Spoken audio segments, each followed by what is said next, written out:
let's kick it off. All right. Again, happy birthday, Gary and Tina. All the best to you guys, many more. All right. Let me share out my screen, and we are down Mr. Buck today. However, we will still, as always, do some wins. And I'm gonna do this, and let's get on into it. So I'll I'll act as Chip and see if any wins out there. As always, looking for in Enrique. It doesn't look like Enrique's here, so we're gonna break our streak. But does can anybody fill in for Enrique? That would be awesome. Obviously, win one and two are Tina and Gary's birthday, but any fascinating things going out there in your guys' world that you'd like to share? I don't know any details, but Sassort's just fired about an hour ago. Some sort of a indicator of compromise. Let's see, what did it say? Email rule and a bad login. Email forward, yeah. Out of area login and an email forwarding rule. Hmm. Interesting. So did it lock the account or is it just more of a notification right now, Gare? I'm sure I know one of my guys, regardless of what respond did, we did it also. Um, as a proactive. So the good news is I know nothing about it. I had nothing to do with it, but it was taken care of. That's fantastic. Is the respond rule on for that, Gare, or just out of curiosity? We've got the managed SaaS sorts. So, Okay. Ben and the team typically take care of it for us. Okay. Fantastic. Good, good. Stephen, good to see you. Hey, so I just wanted, this is not a win. I just really wanted to see if y'all have noticed any sort of, we're being targeted right now by a pretty, it's not really sophisticated. It's just direct send abuse, but it's happening a lot. And I was just wondering if y'all have seen the same thing across y'all's clients. Yep. I've talked to at least two people experiencing the same problems. All What are you seeing? right. Direct send abuse, basically spoofing, abusing the MX bypass direct send feature. That's interesting. That's back, Stephen. We talked about it, what, Ben, 8 months ago, Mhm. and didn't Microsoft Ben come out? No, no, that they didn't. I remember they came out and said they something, but they didn't really I see think it I as think they said it was a feature that they weren't going to just go kill. Right. yeah, yeah, Some that's people right there. used it. Right. Yeah, yeah, yeah. Stephen, when you said is it your MSP being targeted or is it clients? Our clients, we as an MSP, we have all the preventions and all the stuff to prevent being, you know, we're not vulnerable for direct send basically at our MSP level, but some of our clients still they don't use SMTP to go, and so they're still using direct send for them copy for their copiers and scanners and stuff, and they're we've experienced a little bit of pushback of trying to get them to approve just a small project, basically just to get SMTP go set up and running to prevent direct send abuse. And but it's a pretty targeted and it's like their hands on keyboard basically. The threat actors are at least hands-on keyboard. So as soon as somebody is compromised, they're already, just right away. Have you Well, guys are been you? Oh, go sorry, Andrew, go ahead. go ahead go I was CG. just gonna say, Stephen, in those cases, do those folks have SaaS alerts? Oh yes, yes we do, and we catch Okay. it, but it's because their hands-on keyboard, they get compromised and they have maybe even 7, 8 minutes. Most recent one they were compromised for 7 or 8 minutes before sessions were revoked, and in that Okay. 7 or 8 minutes they created rule, they Yeah. did search history, they exported all their contacts. Well, I So mean, you can Merc direct send. There's I think right, back when this started up, they have that built right in. So I right, would start flipping that switch right, for and sure. that's the problem is Yeah. we're experiencing pushback from our clients because they don't want to break Oh, their you got to do it the other way. I just flip it, and then if someone calls me, I know they were using it. That's the right, approach I take, and then I just right. blame Microsoft. So Yeah. Okay. thank God for Microsoft. Wow. Yeah, if you there's a service called SMTP to go that probably many of you know about, and they do have Yep. a free plan that is very, very generous as far as the number of emails that can be sent in a month. Yeah. So Yep. no affiliation, but I've used them and they work really well. Yeah. We use them all for our relays also. It's Yeah, become very effective and much easier to support as an MSP. Yep. for sure. Any pushback from your clients, Scare, on flipping it off, or just you do it and that's it? We don't ask. Yeah. Okay. Right. When people need to scan to email or some similar thing, it's just what we do, and we don't tell them about it. Got it. This is the way to do it now versus Most people don't care about the technical implementation. They just yeah. want the results. Yeah. Yeah. Yeah. So the old going back 20 years, right, Gary? It's the chocolate cake, right? Just give them, they don't give a shit about the ingredients, just give them the end result, right? Screw the cake, just give me the icing. There you go. Okay, fair. All right. So there's your feedback of the week, Stephen. All right. Brian, good to see you. Did you have something, Brian? I did. I had a fun one. Good. Um, I hope. so I know that we probably all have some snarky customers, and I don't know about anybody else, but I take pleasure in throwing stuff back at them, when you can. So we had a dark web monitor, hit on one of our snarky customers' users. So it was the first one of them. They've only been in business for like 6 months. So I sent it over to him and I was like, hey, I'm not going to send you these always, but just so this is what we're monitoring for and blah, blah, blah. That we already told her to change her password, et cetera, et cetera. So one of the ownership guys comes back. He's like, I have many businesses and I've never had a compromise. Are our systems secure, Brian? And I just was like, okay. So I gave him kind of a, standard response, whatever. So I went ahead and ran dark web monitoring on two of their other businesses, the domains of their businesses.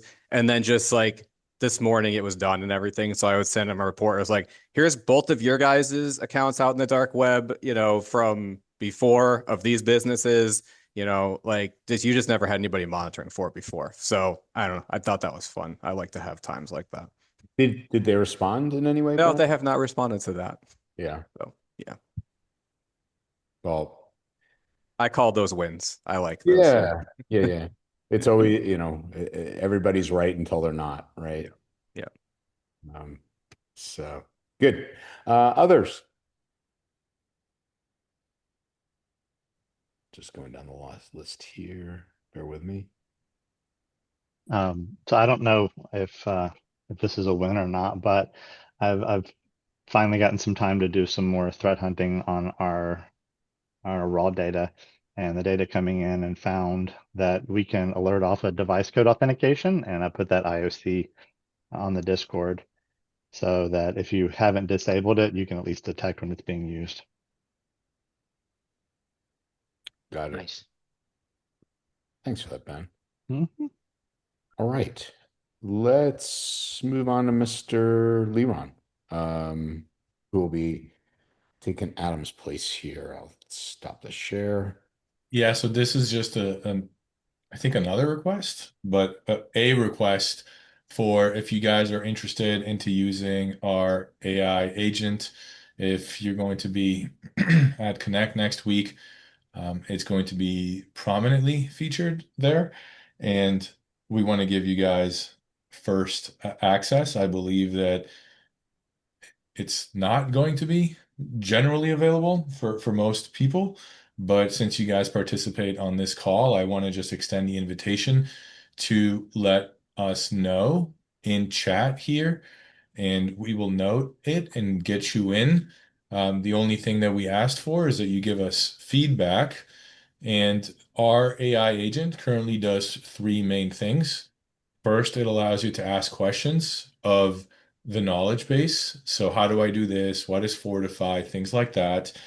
The second thing that it does is, Mike, I'd love to know how you broke it because that's exactly the point of the beta. And we're catching a lot of things, right? Because when we test it, it looks good to us, but who cares about that? But this after the second thing that it does is it allows you to interrogate the data. In other words, what has user Ben Jones been up to? Is Ben doing anything shady? Like, where is he logging in from? Oh, he's on the dark web again? Oh, okay. Like the data agent. And then the third one that we're most excited about is our Microsoft agent, which by Monday should be able to enact changes on the Microsoft tenant. So you can talk to it and you can ask it questions like, what is the security posture of customer, whatever. It does require a fortified connection, but it basically interrogates a Microsoft tenant. And the demos that I do with it is I ask it something like, am I HIPAA compliant? And then it tells me all the reasons I'm not. And then I say, can you just do it for me? And so the agent will then go in and with your approval, make changes to the Microsoft tenant that are required on the Microsoft side of the house to do HIPAA compliance. You can ask it to block a user. You can basically ask it to do almost anything you want on the Microsoft side of the house, Hmm. and it will do this for you. So if you guys are interested, I encourage you to sign up, get on the beta, and give us your feedback. So Leron, when you ask it to make changes like that with that kind of a general, is it going to come back and say, I'd like to change these three things and ask for approval for each one of them? That's exactly what it does, Gary. We've architected it in a very distinct manner in order to protect our users, right? A lot of us play with these things on our own time and we build these things on our own time. And then we come back and we're like, now that we've all played with them, this is the right way to do it. And the way that it basically works is we have a read-only token that can only read. It cannot do anything else, even if it wanted to. Anytime it needs to take what we call a CRUD, create, read, a CUD from CRUD. So it's create, update, or delete. It can only work if it generates a one-time token that is only generated when human approval is provided. So it will then give you a confirmation. It will say, these are the three things that I'm going to do. Do you confirm? You say confirm, and then at that point, it generates that token. It can only make those changes that you've agreed to, and then it will make those changes, and then that token is dead. So it can't do anything else in the tenant. And we're working also on building a much prettier user interface for these CUD actions so that you get a good looking card. And rather than the agent just telling you, these are the things I want to do, it'll be displayed in a better, easier to read way because these are the most dangerous things that you do in the tenant. The other thing that we do is we log everything that you're doing. And there's also you can also ask the agent to undo, but once we have this prettier UI, which will probably not be ready, there'll be an undo button and we log everything in a highly technical sort of way. So then if you do click the undo, the agent has everything the agent requires to undo whatever just occurred. If we've already responded and told you that we were interested, I assume we don't need to do it again, Um, or should we? well, I would. I don't know. Honestly, things have been kind of crazy the past couple of weeks. And if you've already told us, then you should be in. But if Okay, thank you.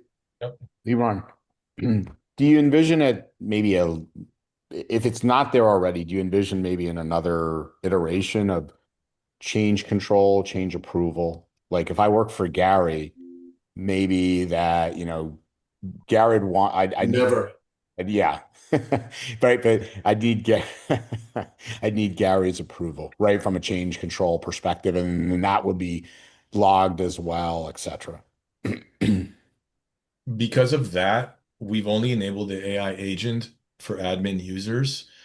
And that's precisely the type of feedback that we need, Andrew, right? Because if that's an Andrew only thing, then we're going to tell you, hey, it's in the backlog. We'll get to it. Right. But just because I'm an admin doesn't mean that I have change approval for, especially for a regulated customer as an example. But I'd love, you know, as an example, Ben to put his MSP hat back on and others here. Sujit, I mean, I might be a level 2, level 3 tech and be able to do changes, but quote unquote, be able to do them. But do I have change, does it need to go in a kind of a request, if you will, Leron? So That's a really good question, right? And that's the whole point of the beta is to collect this type of feedback so that we know if this is something that we need to do and if this is what everybody's asking for, we're like, oh, okay, that's what we need to do. yeah. Okay. Okay. And any thoughts on that? Just while we're on the subject, any feedback on change control? Everybody here is in YOLO mode, like Gary. Just do it. It's Yeah, fine. just go. Make changes to the We tool. fly by the seat of our pants.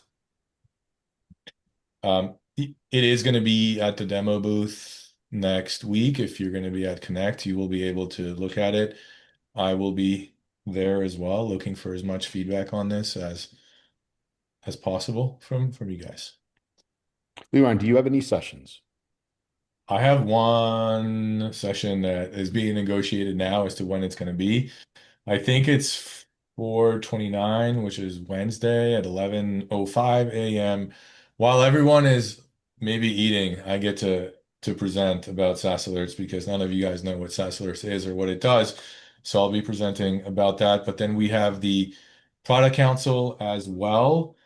And if you would, I would love to see all of you folks at the product council. And I believe that is on Wednesday. Oh no, we have a live KSIM Ask Me Anything. That'll be interesting. That is on Wednesday at 3:30, and the product council is Tuesday at 2:30. Okay. It's a shame it wasn't, you said 429. It's a shame it wasn't 420 because we could really have some fun with that, Leron. Yeah. Yeah. All right. Any other questions for Leron on the chat, AI chat? Okay, looks like we're gonna have a good contingent of folks there, which is awesome. Leron and team. Let's come back here. We did partner wins. Okay, I just want to ask you all or share with you all. I'll put this in chat. Andrew, I want to talk about Sujit's comment because Yeah, he the picture go. of him playing with this and locking himself out, right? Sujit, we've actually built a firewall around it so that the agent can't lock itself out. So even if you block every single user, including all your global admins, your agent will always be able to communicate with the See tenant. about that, Leron. Let me have a go at it. Yeah, exactly. But again, it's beta, right? So anything goes. Awesome. All right. Few things for y'all, just real quick. So, I'll put this in, even if you don't come to Write a Boom, this is really helpful. One of the things that we do every year, we have an advisory council of 12 MSPs, different shapes, sizes that make up, basically, I would say the total population of MSPs, right? So different types of specializations, different sizes, scopes, etc. We meet with them. We've already met even since Write a Boom has ended, which was only 2 months ago. We probably met 5 times. And this informs literally what kind of content we deliver every year at Write a Boom. So I'm not going to go through this all. I'm just going to show you that at max length, it's 7 minutes. But as you go through this, you can say specifically, verticals, and then as you get into things, you can say whether or not. Here, I'll just show you. I'll give you an example real quick. So this is about, the biggest challenges. But once you get to specific topics, this is business challenges, what type of sessions, um, other things you'd like to see. But once I just want to show you this past here. Okay. You can speed things up really quick or do the whole thing. Like I said, it's 7 minutes.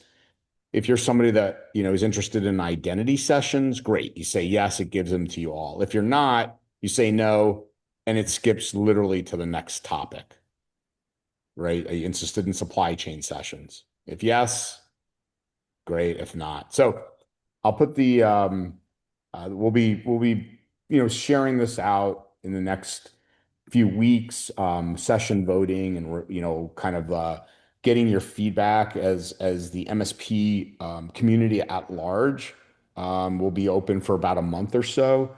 Um, we've got and we've already got some incredible keynotes that I'll announce, and they'll be up soon. But we're really excited about who's going to be presenting at Write a Boom this year. Out of curiosity, while I have you all, we've done a lot more over the past years with certifications and training, like we did an Intune certification. You got literally walked out with um, the ability to take the exam, the voucher from Microsoft. Are things like CMMC and the CCP, like being able to do that in 3 days? If it was like you reduce cost and the some of the work with a precursor work, because it's normally a 5-day course. Are things like that interesting to you all, or eh? And again, I know we only have about 30 or so people here. I'm just curious um, on your thoughts. I mean, my only thing about some of that stuff is like we're going through CMMC right now for one of our larger consulting customers who work with the government and all these different entities across the board. And the one thing I've learned I kind of hate about compliance is that every time you talk to a compliance expert, I mean, there's plenty of experts, of course, but everything they always tell you is like, well, it depends, it depends, it depends. So even with like this ChatGPT CMMC AI that a teammate of mine had linked to me, I had thrown some of those questionnaires at that, and it just gave me a bunch of gobbledygook, which ultimately ended up being, well, it depends. And it doesn't have the full context. AI more often than not is just trying to appease you. And I found it's the same with a lot of these third-party consultants. They're just trying to help you get across the finish line. They don't always know these things in depth because the way they're structured is all up to interpretation. And then you have endless Yeah. lawyers who will all tell you something different. So that's compliance is still such a great box. I have yet to get a solid handle on it myself. But So one of the things we're doing up, I think, are you in the tri-state area, Sujeet? I'm out in the Midwest. I'm in Indiana. Okay. Okay. For some reason. Anyway, one of the things we are doing, and you bring up a really good point. So we're going to do this thing called, we've got this very immersive Mhm. event called Boom Camps, which is on level 2. And I'm just going to say this and we can move on. But so we're bringing in actually the chair of the Cyber AB Advisory Board, Scott Singer, who is an actual CM, does a C, they're actually C3PO as a control case um, and at Cyber9s. And one of the things you're bringing up is very true. So for example, if you are going through a level 2 assessment or your client is about to, it's really important your recommendation to them on who their C3PO is, because if you just pick any C3PO and they don't know what it's like to work with a MSP and what the guardrails and what things the MSP is doing in terms of what's in scope and what's not, you can get a really bad result. So one of the things that we're walking people through, and we will do this at Write a Boom as well, is what things get MSPs tripped up during the assessment questions Mm. and how to be better prepared from a documentation perspective, from a Mhm. organizational operations perspective, because you're right, it is very open to interpretation.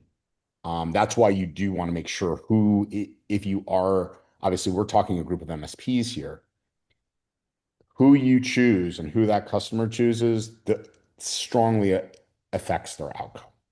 So, and that Very much so, yeah. and that goes directly from, like, one of the guys that's coming is a guy named Andy Sauer, and we've had Summit 7. So there's only been about 1,000 total assessments, Sajid, total so far, level 2. Summit 7's done a little over 100. So think about this. Summit 7 alone has done north of 10% of all of them. So most MSPs have done 2 to 10, somewhere, some a little more, but Yeah.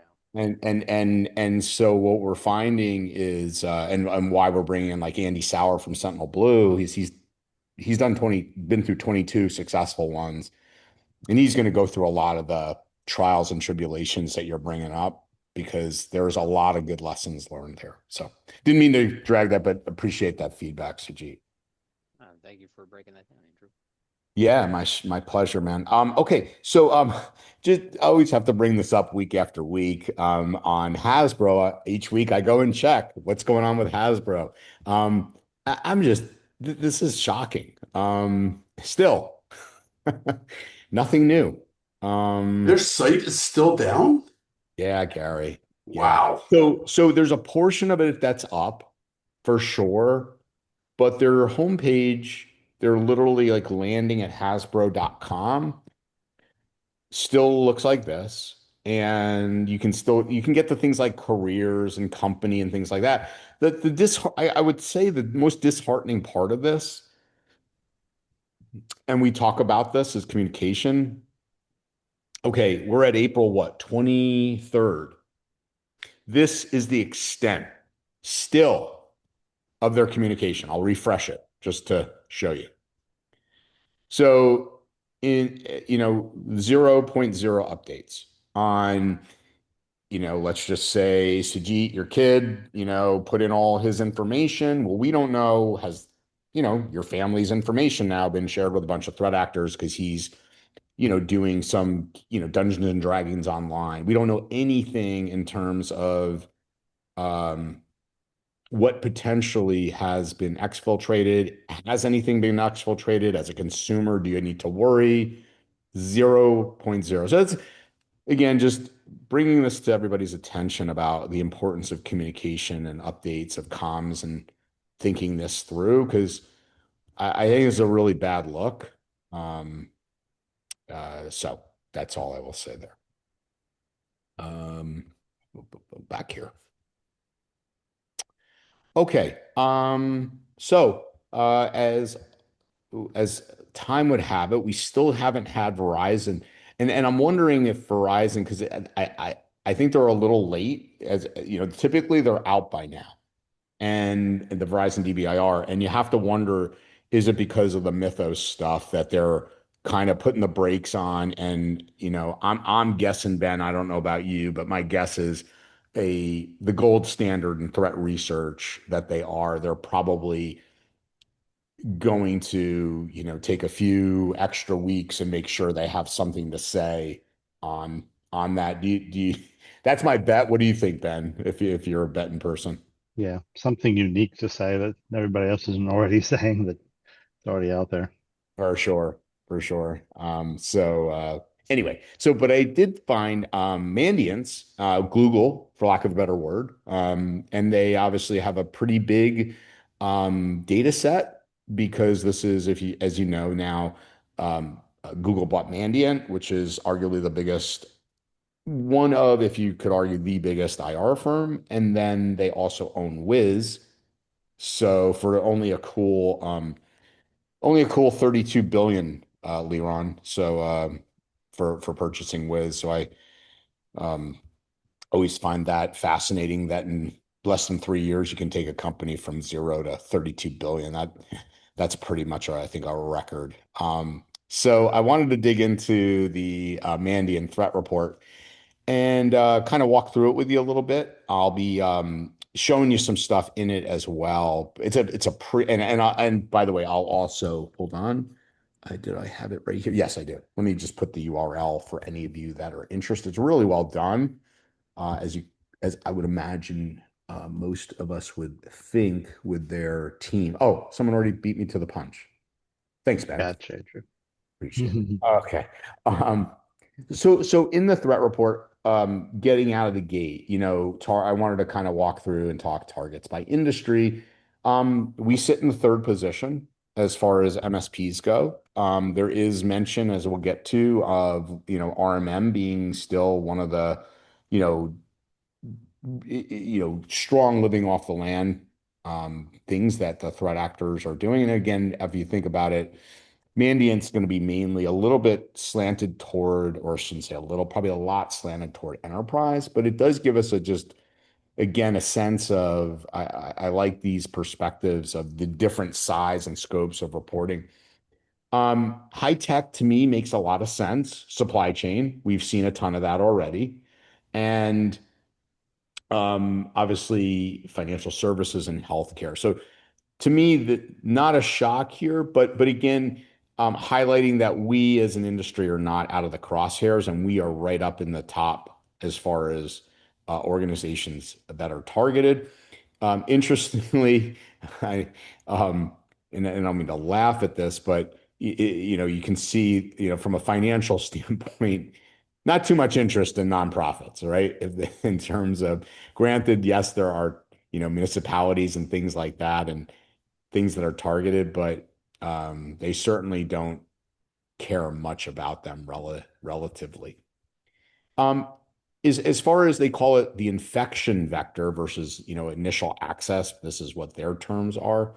Um, I thought what was, not atypical for exploit, and I'll show you the definition about that. But think, edge device again as the primary. But one of the things I do want to highlight here is email phishing and we're going to talk about this because it's such a big focus of something we talk about here on SaaS alerts all the time. So keep that in mind as we look at, from an initial access perspective. Again, you would think, wow, wouldn't phishing be a lot higher? And so let's put that on pause for a minute and, again, just come here and look at, exploits being number one. I don't know if Corey's here with us. I don't, if he is, he certainly can chime in, but I don't think it would shock anybody that this past year to 2 years, um, things, the patch cycles, lack of visibility, you know, many organizations I'm seeing even now, um, in tool consolidation, um, actually not even doing external scanning anymore and going to EDR type all in like, oh, our EDR does, your CDEs and your vulnerability management. And so the blind spots are even getting bigger. Any questions or thoughts on that so far? So did they lump some? It looks like they're lumping phishing inside with a social engineering then. Well, they in terms of the types of vectors, it looks Mhm. like they may have been, but what I did with, but that leads us into our next point here, which is the decline of email phishing. It's pretty staggering. I wouldn't have Hmm. expected this, but when we go to the next slide, it's going to make a lot more sense. But th think of email, from this perspective of it's opportunistic. We know about phishing kits. We know how they all work. And you're getting more and more tools like SaaS alerts, right? And again, because at the enterprise, they're looking for token hijacking, they're looking for phishing kit type activity and getting better, right, at that detection, as people here on the call are as well. What I do want to point out is how they break it down here. So let me just take a moment here and talk to you about it. Obviously, it talks about that email phishing is no longer the top, and they see a steady decline. Conversely, this is the part I want to show you guys, the vast increase in voice phishing. And I'm curious, we talked today, like, for example, Stephen brought up things like direct send, and I'm curious, are you guys seeing any voice phishing messaging app type behavior in any of your customers or you directly? Um, have any of you guys run into that?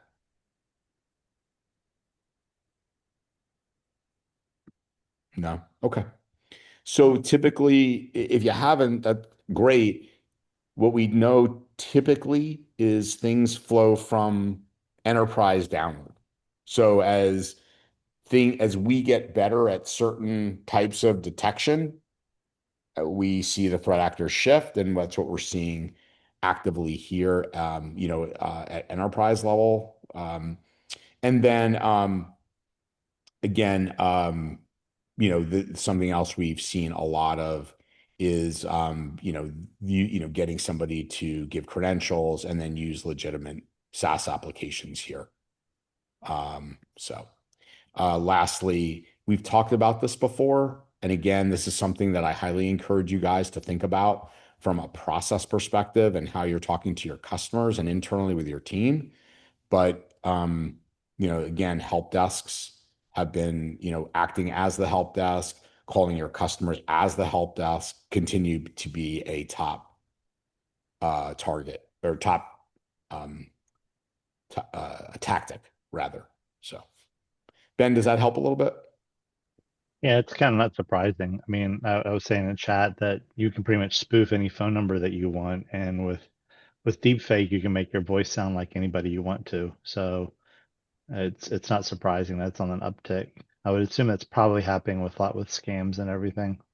Yeah, for sure. Any of this surprise you, Leron? And I know we've talked a lot about AI over the past, month to 2 months, but in terms of how they're gaining access. It is. I mean, it's surprising and it isn't because phishing just seems like the good old way. Like, oh, we've always done phishing. It's always worked, but now there's just paths of less resistance. Like, hey, go take over a package and get your hands on 400 million machines instead of just like doing the one. Like, that's a much easier threat vector to get in. So I guess it's surprising in one way, Andrew, where phishing has always been there for us, good old reliable. We could always tell customers, hey, phishing is still the number one thing. But now we have to tell them, oh, there's this big, much scarier thing out there called AI. You may have heard of it. And we need to protect you from that. But I'm so glad you brought that up, Leron. But if you look at this ruse, what's literally right on the screen here with that's in essence what the Axios uh, uh, keeper, right? That's how they built a legitimate company. They got on Zoom or Teams with him. They eventually got him to, right, hand things over. It was heavily socially engineered through not just a fish. And that's state level actor stuff right there, right? Because if you see what state level actors will do, is they will construct a personality and they'll give them 6 years worth of Instagram history and 7 years worth of LinkedIn stuff. And you're checking somebody out and you're like, oh, like this looks real. Yep. And I don't know how they do the LinkedIn history. I guess you could do I don't know how they would do it, but you can do that. You spin up a company and faster than ever, here we are. Yeah, for sure. Um, this is interesting, Ron and Ben, and everybody, but like the detection by source. Interestingly, way back when in 2011, you'd get a knock on the door more than anything. Look at external. So what they're saying is entities such as law enforcement, certs, cybersecurity companies, they were the ones notifying you. Drastically more than internal. Good news, right? Now internal teams are doing a much better job of detecting things. Thank goodness. But I found this like pretty staggering that it was such a, flip-flop, nearly 15 years ago. Pretty interesting, isn't that, Leron? Yeah, I think that a lot of it has to do with education and tools have gotten better and people are just kind of know what to look for, right? Because I don't know, like it'd be interesting, Andrew, to think about like when did phishing first become a thing? Yeah, well, we had the Nigerian prince dates back into I think the early 2000s, and in essence, the call scams have been going on prior even to PC. Yeah. But it's a great question. So again, this is a very lengthy report. I tried to pick some things that were interesting to us. And I'm going to talk of something you mentioned a minute ago, Leron, here, but it's the report's close to 100 pages. It's very easy reading. But I wanted to pick out, okay, so then let's move into what happens post-compromise, right? I didn't go through, the in-depth stuff from initial access to what they're doing. Um, Financial gain, still, 35%. I would have thought this would be higher.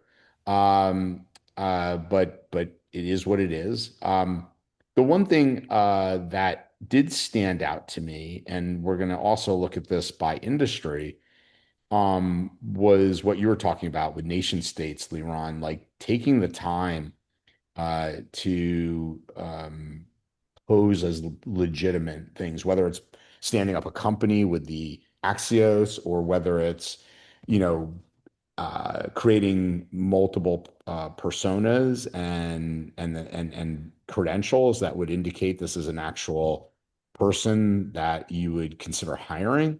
As we've seen, North Korea has focused on this very heavily in terms of being successful at this.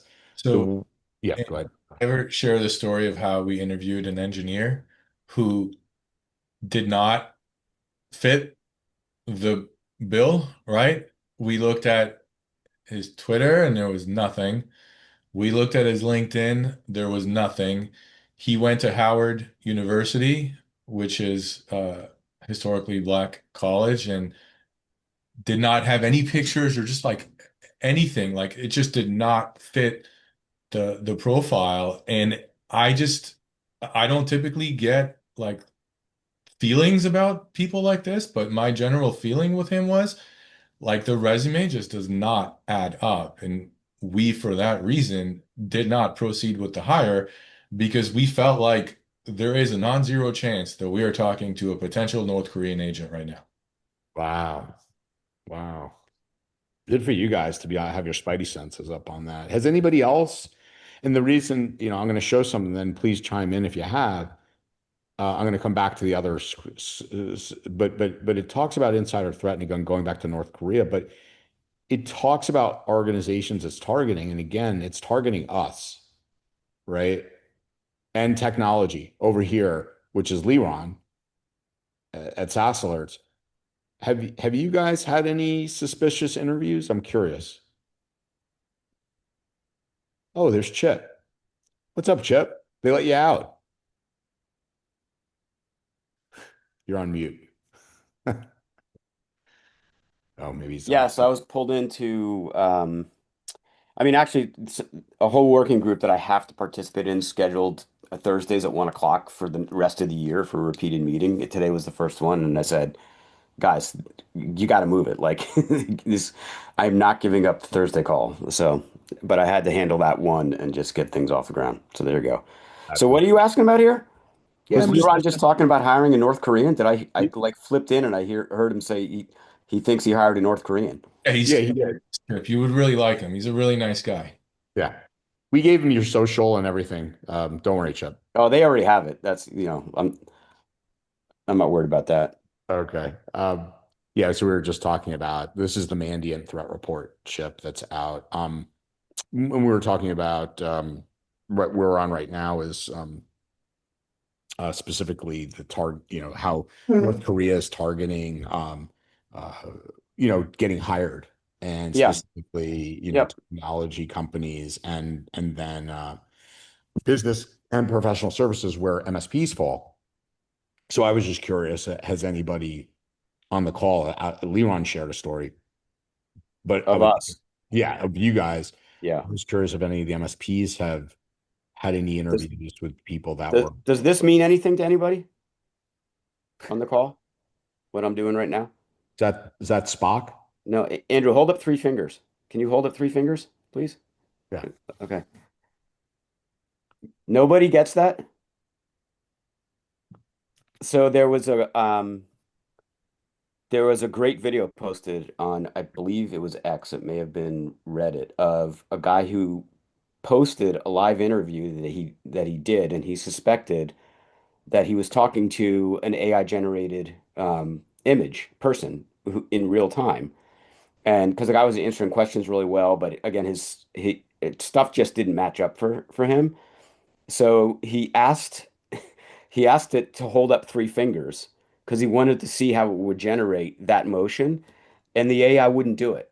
It just said, Mm. this is insulting to me. Like I don't know why you would need to for me to validate that I'm actually a human being and da da da da da." And he said, "Look, I don't think you are. So just hold up three fingers and demonstrate for me that you're a human being how you do that." And it wouldn't do it. And in the end, the guy terminated the call. But it was a job interview. That's what it was all about. It was for a software developer. Nice. And it was somebody sitting there with a very capable, um, fully automated AI overlay of his face and body and everything else. That's fantastic. Like, I think that's really good, right? But how long before, like, you can solve for that? That's a simple engineering problem. You have to get the voice AI thing to just be able to do this. Oh yeah, there's no question. It would be better. Wait They till will the get better. interviews start asking you to do spontaneous things, if you're AI or Yeah, not, to like, get up and dance or whatever. Like yeah, interviews are just going to turn into a clown show. yep. So anyway, I'm sorry I jumped on the question, Andrew. Who, of everybody on the call, and you guys were celebrating Tina's birthday today? Did you guys sing Tina happy birthday? Yeah, Tina and Gary tomorrow. Nice. Yep. Yeah, I was just curious, but it doesn't appear anybody, thank goodness, Chip on the call has experienced any of that. Um, just real quick here on malware, I just wanted to point out that in terms of what it's used for, ransomware being number one, but two trends, it talks about ransomware related intrusions had less variety in of malware categories, two trends that contribute. And that was I'm glad you're here, Trip, because I was struggling fully understanding this, and maybe I need to give more context to the whole article, but Hmm. less, the reasons the intrusions were had less variety was ransomware operators you legit utilities and RMM. It's like Yes. can you help me with that?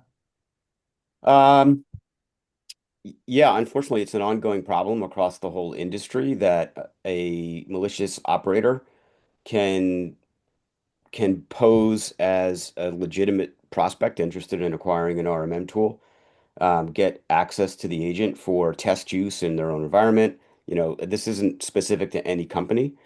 And then use that tool as part of the post-exploit process in a phishing scheme or a click fix scheme where they get somebody on the phone and they say, hey, we need to install the support tool, and what it is an RMM agent. Um, and away they go. And the customer has no idea, or the target has no idea that they're actually in the environment with a legitimate tool that isn't going to get picked up as malware by most anti-malware, antivirus activities. So now they've got access to this machine to do really whatever they want. And Oh, the okay. unsuspecting user doesn't even know that it's occurred.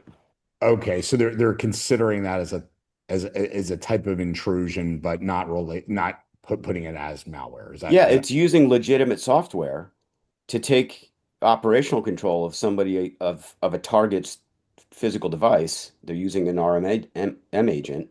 But this isn't new. Like that's been no? going on for years. It's just that it's becoming more prevalent because the phishing campaigns get better, the click hits campaigns get better, the mechanisms of social engineering that get people past the sniff test are getting better and better, and users aren't getting any better at identifying those. No, for sure. And I totally get what you've said and completely understand it. I was just curious of how they were trying to what they were trying to say here in relation to malware. That was really my question. But so um what did I want? Okay. Yeah, so this is again, and this showed up, Chip, by the way, in initial exploit where we saw you may have not been there, but they had edge devices and things like that. CDEs is number one. Email actually was way down, but voice, phishing, was much higher. It also is, I wanted to point out here for everybody, also in cloud compromises, as led cloud compromises. That was the number one mechanism. Voice phishing. So leaving just direct call. Yeah, and asking for creds and yep. I- And, and this goes into your help desk schemes, right? Yep. So yeah. So I just wanted to share that as well. Really interesting. Which is we've seen, pre-texting and other things, right? We've seen this continuous decline of email as the leader, and it looks like my suspicion Chip is that there are, thank goodness, tools like SaaS alerts that are getting better, and they're looking for different ways to get in. Closing it out, Ben, I just wanted to call out your session here with Amanda, and looking forward to that. It's on Tuesday. And anything you kind of want to share about that? I saw somebody else is doing the SaaS certified SaaS alerts the first day. Yeah, Tim, the guy that I brought with me to Writer Boom, along with Chip, obviously, is doing the workshop, and I will be assisting with that. So I'm Oh, passing the okay. torch. Oh, okay. Okay. Fair enough. And talk to us about this, and we get a good group supporting you and Amanda. Amanda's done it twice now, haven't you? You want to say anything about it? She's not ready. No. I mean, I don't know. No, it'll Yeah. be a lot of fun. We're just talking about Fortify, so it'll be a good time. Okay. Good. Well, anything want to close up with, and looking forward to seeing you all next week. As we've shared before, Chip and I'll talk. We'll figure out where to get together with everybody. We'll pick a day and a night, a night after. Yeah, Andrew, looking at my calendar, Yeah. I think we're gonna have to narrow down to either Monday or Tuesday. Okay. Monday. That's the only night without anything. It's got to be Monday. I get in. Okay. I'll let me know where you guys are. I get in, I think land around 6:30 or something. Straight to the pub. Straight there, straight in. Fremont Street. Straight to the pub. I will be full of Fremont by Monday. Yeah, Chip, by the way, Tina's heading out there today or tomorrow, and she's doing a metal festival, not your Jerry festival. Yeah, but a little different this year. I fly in a couple hours. A metal festival. Yeah, Yeah. that wouldn't be in my particular wheelhouse, although, maybe a few things. It's But- not my usual either, but my girlfriend Mel is metal, so we do both. So you're going to be there for a week? Well, I get there late tonight, and then we do Fremont all day tomorrow, and then all day festival on Saturday, and then Sunday's taco time with Ben and Tim. Yeah. 8 days. Wish me luck. Pray for me. Good luck. Prayers time. All right. Hey, you everybody. said you're guys. going to be sleeping on Sunday. Well, I'm Chip, gonna try and make it to taco time. We'll see. You're going to dump all of us again for somebody else, I see. Never live it down. So, Chip, are we skipping Sassy call next week? I'm assuming. Yeah, definitely. Definitely skipping Sassy Call next week. Yes, I've got stack. Well, you don't have to skip it. Everybody here doesn't have to skip it, but I definitely can't be on it. I'll be on a plane. That's my only challenge. Oh, you're flying back. You're Yeah. flying home Thursday. Yeah. Got it. Okay. I think we have no Sassy Call next week. All right. We'll see y'all in Vegas. Be safe. Bye, Peace. everybody. Thanks, See guys. ya.